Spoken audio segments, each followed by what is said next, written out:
Hello नमस्कार साथियों।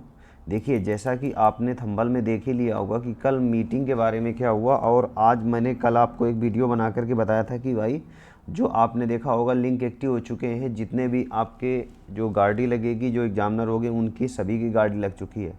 और कल आयोग की क्या हुई थी, आपकी मीटिंग हुई थी। और कल आज जो मीटिंग हुई उसके बारे में ज़्यादातर सभी लोगों को मालूम होगा, लेकिन फिर भी मैं आपको बता दे रहा हूँ कि जो मीटिंग हुई थी उसमें ये डिसाइड कर लिया गया कि भैया पेपर आप लोगों का बिल्कुल नियत डेट पर होगा, अर्थात 22 दिसंबर को क्लियर हो प्रस्तावित है। क्लियर हो गया। अब एक चीज़ आप समझिए कि जो लास्ट के दिन है इनमें बचा क्या है, क्या कर सकते हैं हम लोग जो इतने बचे हुए कम समय में, क्या कर सकते हैं इसके बारे में देखेंगे। और देखिए इसमें भी आपका यहाँ पर देखो, ये कल जो अब आयोग की जो परीक्षा है वो कितने ज़िलों में प्रस्तावित होगी, आपके 75 ज़िलों में होगी। ठीक है, लेकिन हाल ही में भी 76वां ज़िला बना दिया गया, लेकिन वो आपका औपचारिक रूप से है। अब देखिए यहाँ पर आपके 2024 की परीक्षा 75 ज़िलों में होने के निर्देश दे दिए गए हैं। ठीक है, और इसमें एक चीज़ और आपने देखा होगा, आयोग ने 19 जून के शासनादेश के अनुसार केंद्र नहीं मिलने पर 7 और 8 दिसंबर को 41 ज़िलों में परीक्षा कराने का निर्णय लिया था। अब सभी ज़िलों में केंद्र बनाए जाएंगे, यानी कि पूरे पूरे ज़िलों में आपके यूपी पीसीएस के सेंटर बनाए जाएंगे। अब हम लोग आगे वाला मेन फैक्ट पॉइंट देख लेते हैं, जो हमें मेन टारगेट में करना है, कैसे तैयारी करें। बिल्कुल लास्ट में आपको मैं स्ट्रेटजी बता दूंगा, उसी अनुसार आपका एग्ज़ाम निकल जाएगा। बहुत पैनिक होने की आवश्यकता नहीं, अभी बहुत समय है। देखिए अब इसमें क्या बताया गया है कि जो जो आयोग के जो आपने देखा अभ्यर्थी की वेबसाइट से अपने OTR के, जो OTR होता है वन टाइम रजिस्ट्रेशन से, प्रवेश पत्र क्या कर सकेंगे, डाउनलोड कर सकेंगे। और प्रारंभिक परीक्षा में कुल कितने हैं, 57,000, ये देखा होगा 5,76,154 अभ्यर्थी के लिए कितने 1758 केंद्र बनाए जा रहे हैं। ठीक है, अब देखिए इसमें करना क्या है, लास्ट में देखो आज वाले पेपर में भी दिया हुआ है आप लोगों का कि सभी 75 जिलों में क्या होगी, PCS परीक्षा आयोजित होगी। मेरा बताने का मेन उद्देश्य क्या है कि अब जो जो बचा हुआ कम समय, इसमें हम लोग तैयारी कैसे करें। देखिए सबसे पहले तो हमें उन टॉपिक्स को ध्यान देना है जो हमारे वीक हैं। और एक चीज़ देखिए, 3 चीज़ें आपको ध्यान रखना है। पहले नंबर पर जो हमारा नोट्स है उसी को फॉलो करना है, किसी अदर नोट्स को नहीं फॉलो करना। नोट्स अपना नोट्स होना चाहिए स्वयं का। दूसरे नंबर में ध्यान रखना, ज़्यादा से ज़्यादा उसी का क्या करना चाहिए, रिवीजन करना चाहिए ज़्यादा से ज़्यादा।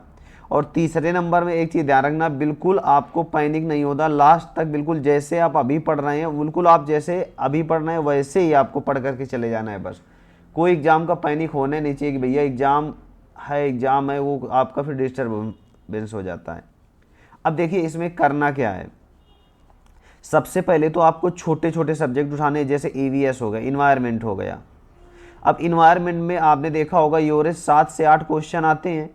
इसको हम लोग कम समय में रिवाइज कर सकते हैं। जिसका पहले से पढ़ा हुआ है वो 2 से 3 घंटों में आपका क्या हो सकता है, रिवाइज हो जाएगा। उसके बाद हो गया यूपी स्पेशल। देखिए यूपी स्पेशल से 5+ क्वेश्चन आते हैं, समझ रहे हो ना। और इस साल तो आपके ज़्यादा आने के भी चांस हैं, तो लगभग आप मानिए 5 से 10 क्वेश्चन मान सकते हैं, लेकिन मैंने 5+ क्वेश्चन लिखा है तो इसको हम लोग रिवाइज कर सकते हैं। उसके बाद आपने देखा सेंसेस यानी कि जनगणना से भी आपके कई सारे क्वेश्चन आते हैं। तो जनगणना से मान लेते हैं हम लोग 2 से 3 क्वेश्चन ये आ जाएंगे, ये आपके 1 घंटे में तैयार हो जाएगी। ये ऐसे क्वेश्चन हैं जो आपके गलत ही नहीं होने चाहिए। उसके बाद देखिए 2 सब्जेक्ट को उठाइए, या तो जियोग्राफी उठा लीजिए, इंडियन जियोग्राफी, ठीक है, और प्लस मॉडर्न हिस्ट्री को उठा लीजिए। और इसके लिए आपने देखा होगा घटना चक्र का, केवल आप अगर नहीं आपका नोट से, मान लो जैसे 3 कंडीशन है, आपके पास नोट्स नहीं है तो क्या करिए, घटना चक्र की बुक होगी, और घटना चक्र की बुक में जो आपका क्वेश्चन दिया उसका आपका जो सॉल्यूशन दिया उसको पढ़ डालना है। और घटना चक्र की एक और विशेषता होती है, अब तो सभी बुकों में दे दिया गया, अरिहंत की भी बुक में दे दिया गया है।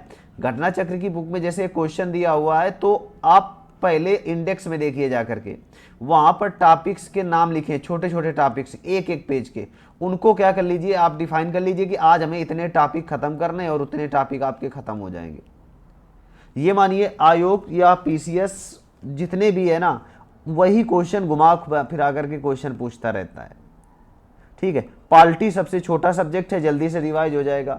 साइंस आपने देख लिया, आपका साइंस भी आपके 20 से 22 क्वेश्चन तक आते हैं, उसको भी आप लोग देख लेना। बायो में ज़्यादा फोकस करना। सबसे बड़ा प्लस पॉइंट होता है सी सेट। सी सेट को आप लोगों को बिल्कुल भी इग्नोर नहीं करना। सी सेट के लिए बहुत सारे यूट्यूब में भी वीडियो हैं। या तो मैं ये मानता हूँ कि जो आपकी शिल्पी की या आपने देखा यूथ की या घटना चक्री का जो ओल्ड ईयर कंपाइलेशन है उसको रट लेना, पूरा उसी से क्वेश्चन आता है।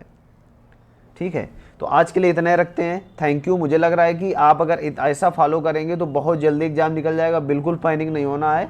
ठीक है, मिलते हैं नेक्स्ट वीडियो में। Thank you.